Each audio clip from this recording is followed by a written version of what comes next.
ফুলি, জি madam, এদিকে আস। আসুনে। আচ্ছা শোন, আমি একটু বাইরে যাচ্ছি, আর তোর ছাড়ে কি কি লাগে সব কিছু দিয়ে দিস, ঠিক আছে? ঠিক আছে, একটু বাইরে যাচ্ছি, দরকার সেটা চলে আসবে। আচ্ছা গেলাম। আচ্ছা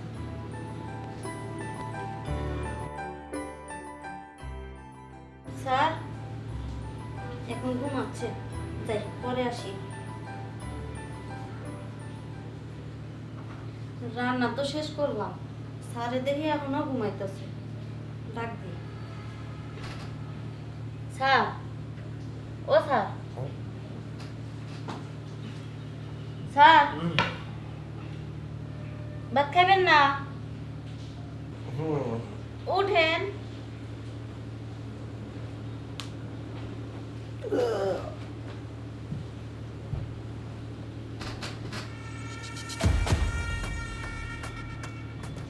স্যার হাত মুখ ধন, ভাত দিই। ফুলি, আমার তো ভাতের খিদা লাগে না। তাইলে আমার তো অন্য খিদা লাগছে। সেই খিদাকে তুমি এটা দিতে পারবে না? ইউরে কি বলেন? বল। ফুলি, তুই দূরে যাস কেন? শোন, শোন আমার কথা। দেখ, এদিকে আয়।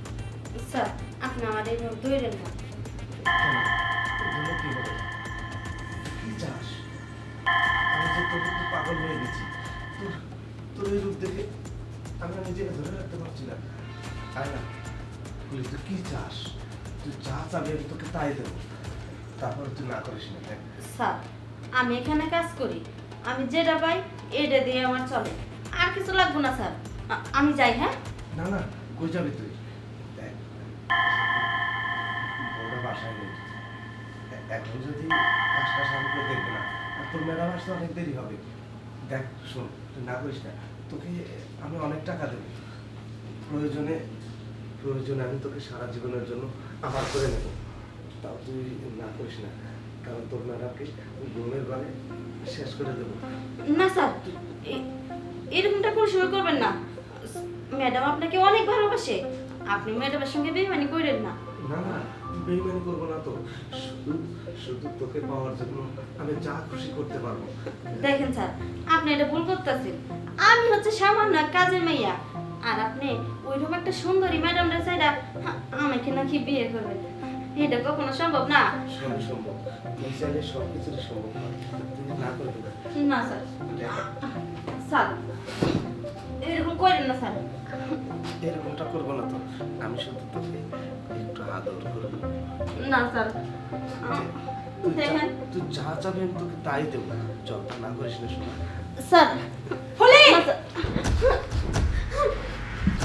ছি ছি ছি, এসব আমি কি দেখছি? হ্যাঁ, আর ফুলি, বুঝতে পেরেছি এখন সব। আসলে আমি কি বলবো, আমার বলার ভাষা নেই। এই, তুমি এই কাজটা কিভাবে করতে পারলা? হ্যাঁ, বাড়ির কাজের মেয়ের সাথে? ছি, আর ও না আমাদের ছোট বোনের মতো। আমি বাইরে যেতে না যেতেই তোমার শুরু হয়ে গেছে। আসলে তোমার রূপটা আসলে উপর থেকে দেখা যায় না যে তুমি এতটা লম্পট। আমাকে সবাই বলেছিল, আমার বন্ধু বান্ধব, যে তোর বাবা তোকে টাকা পয়সার লোক থেকে বিয়ে দিয়েছে। একটু বয়স তোমার, তাও নিজেকে মানিয়ে নিয়েছিলাম যে না, বাবা মা যখন বিয়ে দিয়েছে সে তো আমার স্বামী, সেটা ভেবে আমি ঘর সংসার করছিলাম।